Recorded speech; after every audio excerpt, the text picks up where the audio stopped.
Hello everyone, this is Alex Smith. Welcome to knowledge ambition. स्वागत है आपका knowledge ambition के सेशन में। तो यहाँ पर हम Himachal Pradesh state cooperative bank के एग्जाम के रिगार्डिंग कुछ क्वेश्चंस कर रहे हैं। यदि आप बैंकिंग की किसी भी एग्जाम की तैयारी कर रहे हो तो आपके लिए क्वेश्चंस इंपॉर्टेंट है, आप इस वीडियो को देख सकते हो। आज का टॉपिक हमारा है आरबीआई के गवर्नर्स। आरबीआई के गवर्नर्स के ऊपर कुछ इंपॉर्टेंट क्वेश्चंस देखेंगे और साथ ही में और आरबीआई के गवर्नर्स की लिस्ट देखेंगे, उनमें से किस प्रकार क्वेश्चन पूछे जाएंगे वो भी मैं आपको बताऊंगा। तो आपको वीडियो को एंड तक देखना है और चैनल पर पहली बार आए तो प्लीज चैनल को सब्सक्राइब भी कर लीजिए और नोटिफिकेशन बेल को ऑन कर लीजिए ताकि आने वाले सभी रेगुलर अपडेट जो आप तक रेगुलरली पहुंचते रहें। तो स्टार्ट करते हैं। हमारा सबसे पहला क्वेश्चन है, पूछा गया कि when did the headquarter of RBI move to Mumbai.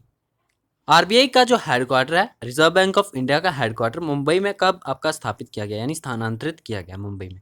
पहला आरबीआई का हेडक्वार्टर आपका कोलकाता में था, कोलकाता में इस्टेब्लिश किया गया था ये। तो फिर उसके बाद जो है आपका मुंबई में ये स्थानांतरित कर दिया गया। तो आपको बताना है कि ये कब जो है मुंबई में स्थानांतरित किया गया था, 1939 को, 1935 को, 1937 को या 1949 को। तो इस क्वेश्चन का राइट आंसर है आपका ऑप्शन नंबर 3 यानी 1937 में। आपका आरबीआई का जो हेडक्वार्टर था वो कलकत्ता में स्थित था, लेकिन 1937 में जो है ये मुंबई में स्थानांतरित कर दिया गया था। आपको ये डेट याद रखनी है, ऑप्शन नंबर 3 इसका राइट आंसर है। नेक्स्ट हम बात करते हैं। क्वेश्चन पूछा गया आपका, when did Reserve Bank of India formed. यहाँ पर हम इंपॉर्टेंट क्वेश्चन की फॉर्म में ही नहीं देखेंगे, एमसीक्यूज के फॉर्म में नहीं देखेंगे, क्योंकि इन क्वेश्चंस को मैं पहले भी डिस्कस कर चुका हूँ, तो आपको एज अ रिवीजन ये देखने हैं। तो अब बात करते हैं, when did Reserve Bank of India formed.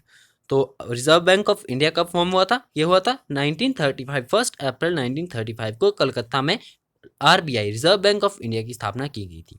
Main बात आपको याद रखनी है, ब्रिटिश इंडिया में ये स्थापित किया गया था, आज़ादी से पहले ही आपका स्थापित हो चुका था 1935 1 अप्रैल 1935 को। तो आपको याद रखना है। और इससे कि पहले की वीडियोस अगर आपने नहीं देखी है तो आप प्लेलिस्ट सेक्शन जरूर विजिट कीजिएगा, वहाँ पर आपको कंप्लीट प्लेलिस्ट मिल जाएगी, आप सभी वीडियोस को एक साथ देख सकते हो। तो बात करते हैं नेक्स्ट क्वेश्चन की।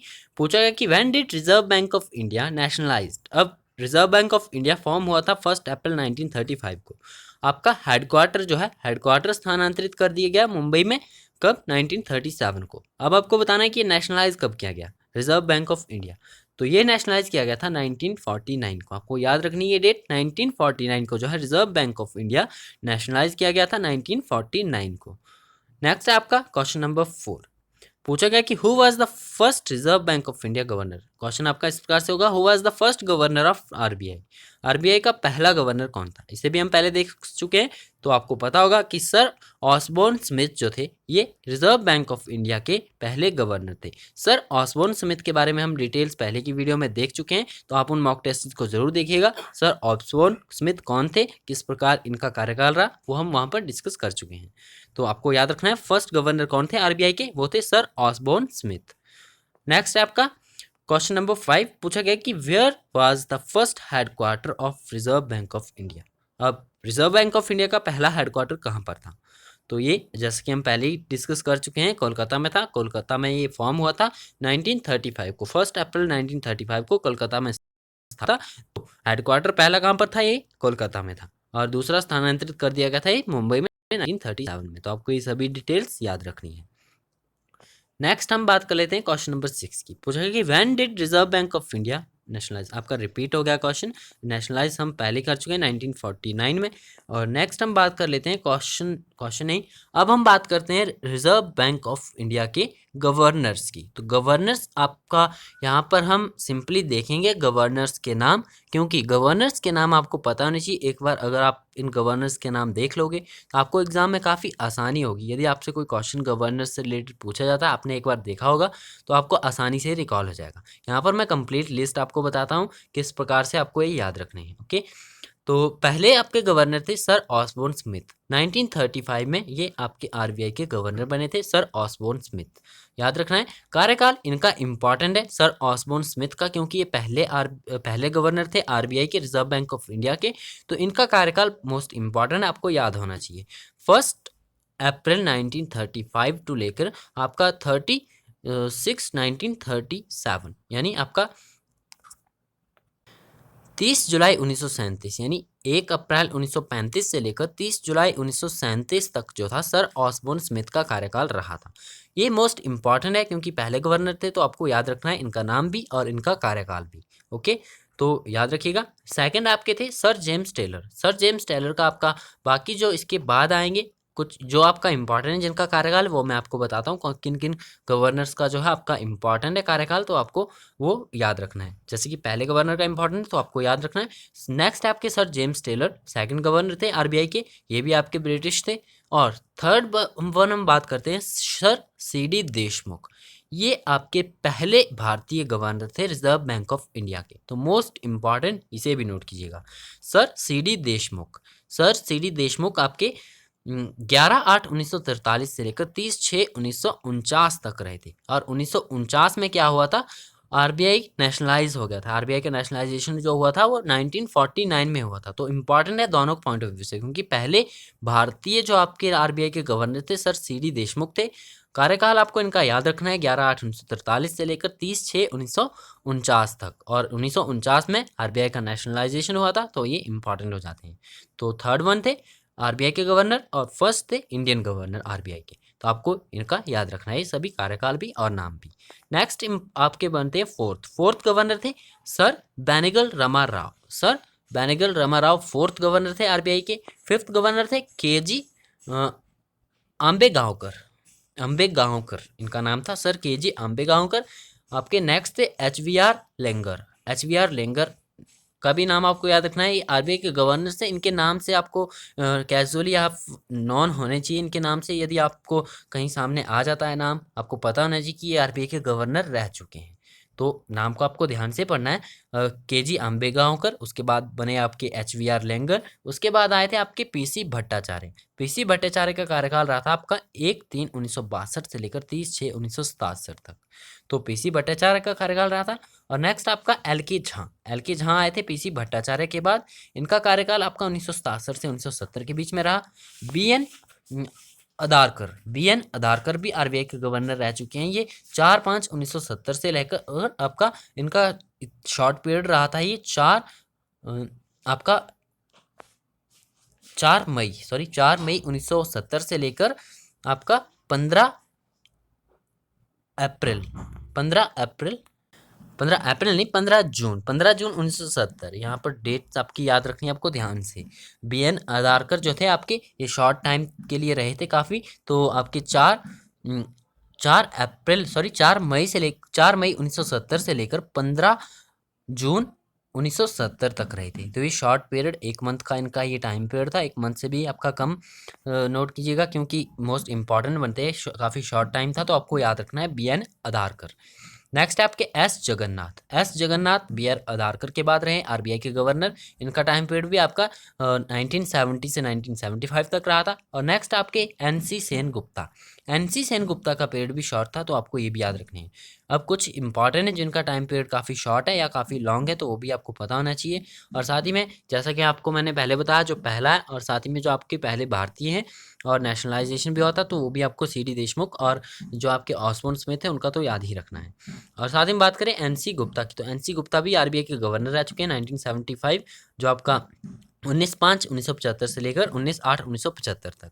नेक्स्ट बने आपके के आर पुरी आपके 1975 से 1977 तक आरबीआई के गवर्नर रहे। उसके बाद रहे एन नरसिम्हा रहे थे आपके 1977 में आपके 2/5/1977 से लेकर 30/11/1977 तक रहे थे एन नरसिम्हा।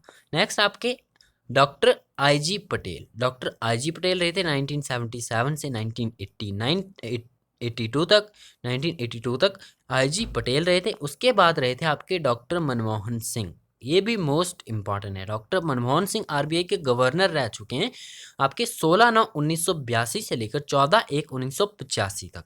तो इनका मोस्ट इंपॉर्टेंट नोट कीजिएगा टाइम पीरियड, जो भी मैं आपको बता रहा हूँ कि टाइम पीरियड आपको याद रखना है इनका भी, तो टाइम पीरियड भी और इनका नाम भी कंप्लीट आपको याद रखना है।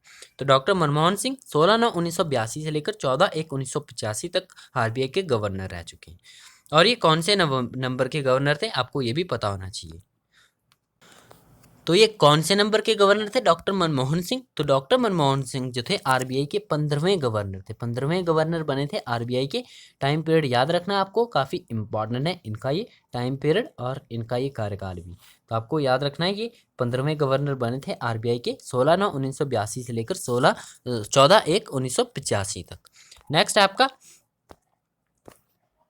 16वें गवर्नर कौन बने थे? ए घोष। ए घोष आपके 16वें गवर्नर बने थे आरबीआई के। और उसके बाद बने थे आपके R N Malhotra. R N Malhotra की बात करें तो एस वेंक वेंकटे वेंकटरमन, एस वेंकटरमन, इनका नाम आपको याद रखना है। एस वेंकटरमन जो थे वो भी आरबीआई के गवर्नर बने थे। और साथ ही में बात करें डॉक्टर सी रंगराजन की, तो डॉक्टर सी रंगराजन का भी इंपॉर्टेंट टाइम पीरियड आपको ये भी याद रखना है। 16 12 नहीं 22 12 1992 से लेकर 21 11 1997 तक जो है आरसी जो आपके सी रंगराजन थे, डॉक्टर सी रंगराजन, इनका टाइम पीरियड भी आपको याद रखना है। और ये कौन से नंबर के गवर्नर रहे थे ये भी आपको याद रखना है। तो जो आपके डॉक्टर सी रंगराजन थे वो आरबीआई के 19वें गवर्नर बने थे। जो भी मैं आपको बता रहा हूँ कि आपको याद रखना है उन पे मोस्ट आपको फोकस करना है, आपको ध्यान से पढ़ना है कि ये कौन से नंबर के गवर्नर थे और उनका टाइम पीरियड भी। सी रंगराजन थे 19वें गवर्नर थे। 22 12 1992 से लेकर 21 11 1997 तक जो है इनका टाइम पीरियड रहा था। नेक्स्ट आपके उनके बाद 20वें जो आपके गवर्नर बने आरबीआई के वो बने थे विमल जलान। विमल जलान विमल जलान का टाइम पीरियड आपका 22 11 1997 से लेकर 16 9 2003 तक रहा था। उसके बाद आपके हाल ही में आपको इन सभी के नाम तो पता ही होंगे, क्योंकि डॉक्टर सी रंगराजन के बाद हमें काफ़ी फैमिलियर देखने को मिलते हैं इनके गवर्नर्स के नाम। तो आपको इनके टाइम पीरियड पे भी ध्यान देना है, क्योंकि आपके ये मेमोरी में होते हैं। आप प्रीवियस 90s की बात करें तो उनके आपको बात करें तो काफ़ी ध्यान में रहते भी नहीं है। लेकिन आपके जो 1997 में जो आपके विमल जलान आए थे, या उससे पहले सी रंगराजन की बात करें तो इसके बाद जो है आरबीआई के गवर्नर्स आपके न्यूज़ में रहे हैं और इम्पॉर्टेंट करंट अफेयर में कई बार देखने को मिले हैं। तो किसी न किसी तरह से हमसे फेमिलियर है, तो आपको वो इनके टाइम पीरियड पर भी ध्यान देना है, क्योंकि आरबीआई के गवर्नर के नाम जो है आपको पहले से पता होंगे। अगर आप डेली बेसिस पर करंट अफेयर अच्छे से कवर करते हो तो आपको इन सभी के नाम पहले से पता होंगे। तो इनके टाइम पीरियड पर भी आपको ध्यान देना है, डॉक्टर सी रंगराजन का। और नेक्स्ट आपके जो 20वें गवर्नर बने विमल जलान, डॉक्टर विमल जलान, इनका टाइम पीरियड रहा था 12 11 1997 से लेकर 6 9 2003 तक। उसके बाद आपके आए YV Reddy. YV Reddy important है, आपको याद रखना है। 6 9 2003 से लेकर 5 9 2008 तक इनका टाइम पीरियड रहा था डॉक्टर वाईवी रेड्डी का। और नेक्स्ट आपके निकल आए doctor doctor D Subbarao. Doctor D Subbarao आपके नेक्स्ट गवर्नर निकल कर आए कौन से नंबर के? ये निकल कर आए थे आपके 22वें नंबर के। 22वें नंबर के गवर्नर थे आरबीआई के। तो आपको याद रखना है इनका टाइम पीरियड है 5 9 2008 से लेकर 5 9 2008 से लेकर आपका 4 सितंबर 2013 तक। 4 सितंबर 2013 तक जो है इनका टाइम पीरियड था डॉक्टर सुब्बाराव का। डॉक्टर सुब्बाराव की बात करें तो ये तीन आपके मोस्ट इंपॉर्टेंट है, काफ़ी चर्चा में रहे हैं। आपको याद रखना है इनका टाइम पीरियड भी और कितने दिन का इनका कार्यकाल रहा है ये भी आपको याद रखना है। रघुराम राजन की बात करें तो काफ़ी मोस्ट इम्पॉर्टेंट है। रघुराम राजन जो है आप आरबीआई के 23वें गवर्नर बने थे। 4 सितंबर 2013 को ये गवर्नर का इन्होंने पद संभाला था। 4 सितंबर 2016 को इनकी सेवानिवृत्ति हुई थी और 1096 दिन का इन्होंने अपने आरबीआई के गवर्नर के तौर पर जो है सर्विस दी थी। आपको याद रखना है इनका टाइम पीरियड और समय कितना रहा था, कितना कार्यकाल इन्होंने व्यतीत किया एज आरबीआई गवर्नर। तो 1096 दिन जो है इन्होंने व्यतीत किया रघुराम राजन ने। नेक्स्ट आपके 24वें गवर्नर। 24वें गवर्नर काफ़ी इंपॉर्टेंट है, आपके अभी भी आपको हाल ही में न्यूज़ में देखने को मिलते हैं। तो आपको पता होना चाहिए 24वें गवर्नर कौन थे आरबीआई के? उर्जित पटेल थे। तो उर्जित पटेल के बारे में आपको याद रखना है। 4 सितंबर 2016 को जब आपका रघुराम राजन जी की सेवानिवृत्ति हुई तो इन्होंने पदभार संभाला था 4 सितंबर 2016 से लेकर 11 दिसंबर 2018 तक। तो इनका आपको याद रखना है। नेक्स्ट है आपका 25वें गवर्नर। 25वें गवर्नर यानी प्रेजेंट टाइम के शक्तिकांत दास गवर्नर, ये भी मोस्ट इंपॉर्टेंट है, इसे तो नोट कीजिएगा। अगर आपको पता ही होगा डेली बेसिस पर, अगर आप करंट अफेयर न्यूज़ से अवेयर रहते हो तो आपको पता होगा 25वें गवर्नर भारत के कौन है। वो भारत के नहीं, सॉरी, आरबीआई के, रिजर्व बैंक ऑफ इंडिया के। तो रिजर्व बैंक ऑफ इंडिया के 25वें गवर्नर है शक्तिकांत दास। तो ये इन्होंने अपना पदभार संभाला था 12 दिसंबर 2018 को, अभी तक चले हुए हैं। तो इनके बारे में आपको याद रखना है 12 दिसंबर 2018 को इन्होंने पदभार संभाला था और अभी तक ये कार्य सेवा में अभी कार्य कर रहे हैं एज आ RBI गवर्नर। तो आपको याद रखना है शक्तिकांत दास जो हैं वो भारत के नहीं, फिर से भारत क्या आ रहा है, RBI के रिजर्व बैंक ऑफ इंडिया के 25वें गवर्नर हैं शक्तिकांत दास। इन्होंने पदभार कब संभाला था? 12 दिसंबर 2018 को। तो आपको याद रखना है। तो ये थे RBI के गवर्नर्स। आई होप आपको ये समझ में आ गए होंगे। जो मोस्ट इंपॉर्टेंट आपको बताए गए हैं वो उनके ऊपर आपको फोकस करना है, उनको अलग से लिख लेना है एक कॉपी पेज में, ताकि अच्छे से आप उन्हें याद कर सको। तो नेक्स्ट हम बात करते हैं कुछ और इंपॉर्टेंट क्वेश्चन है आपका। यहाँ पर एक और क्वेश्चन इंक्लूड किया गया है, आपको ये भी देख लेते हैं। पूछा गया कि who introduce the banking ombudsman scheme. जो आपका बैंकिंग ओम्बड्समैन यानी लोकपाल की स्कीम थी, ओम्बड्समैन आपका लोकपाल को कहा जाता है एक्चुअल में, जो आपका who introduce the banking ombudsman scheme, तो किसने ये आपकी इंट्रोड्यूस करी थी? RBI ने, गवर्नमेंट ऑफ इंडिया ने, फाइनेंस मिनिस्टर ने, या फिर नन ऑफ एबव? तो इसका राइट आंसर आपका ऑप्शन नंबर ए यानी RBI ने, रिजर्व बैंक ऑफ इंडिया ने जो है आपकी ओम्बड्समैन स्कीम यानी लोकपाल की ये जो स्कीम थी ये इंट्रोड्यूस करी थी। ऑप्शन नंबर 1 इसका राइट आंसर आपको याद रखना है। तो ये थे हमारे आज के कुछ इंपॉर्टेंट क्वेश्चंस। आई होप आपके लिए बेनिफिशियल होंगे और आपने वीडियो को ध्यान से देखा होगा। तो एक बार आपको सभी इंपॉर्टेंट गवर्नर्स और यहाँ पर जो क्वेश्चंस आपके डिस्कस किए गए हैं सभी आपको ध्यान में रखने हैं यदि आप अच्छे से अपनी प्रिपरेशन को एक अच्छे लेवल तक ले जाना चाहते हो। तो आज की वीडियो में इतना ही। आई होप आपके लिए बेनिफिशियल होगा। अगर क्वेश्चंस पसंद आए, वीडियो पसंद आए तो वीडियो को लाइक ज़रूर करना है, अपने फ्रेंड्स के साथ शेयर जरूर करना है, और चैनल पर पहली बार आए तो प्लीज़ चैनल को सब्सक्राइब भी कर लीजिए और नोटिफिकेशन बेल को ऑन कर लीजिए, ताकि आने वाले सभी रेगुलर अपडेट जो है आप तक रेगुलरली पहुँचते रहे, क्योंकि ऐसे ही रेगुलर अपडेट्स के साथ हम फिर से मिलेंगे नेक्स्ट वीडियो में। मिलते हैं नेक्स्ट वीडियो में। Thanks for watching. Best of luck for your bright future.